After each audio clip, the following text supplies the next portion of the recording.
All right, we're turning to the UK. The Prince of Wales has made an unpublicized visit to severely ill children from Gaza who have been receiving treatment in NHS hospitals, part of the UK's ongoing humanitarian evacuations. Kensington Palace says that Prince William wanted to see the care firsthand and to meet families who have endured months of war. But the visit comes at a complicated moment. The UK government has just reversed a major human rights ruling that had allowed a Palestinian family to seek refuge in Britain. The Home Secretary's decision now tightens the criteria for Gazans, and it could now shape how future asylum cases are handled, even as humanitarian evacuations continue. And joining us now is our correspondent, Jonathan Sacerdot from London. Okay.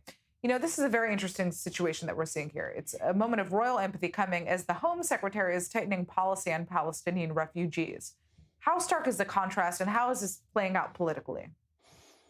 The contrast looks stark on the surface because the royal family has always occupied a very different space. And they step into these sorts of moments for symbolic humanitarian reasons, often focused on children, because that's the least political ground available. It is a form of soft diplomacy, empathy without policy, let's say. So the prince is doing what royals generally do, but politically the picture is almost the opposite.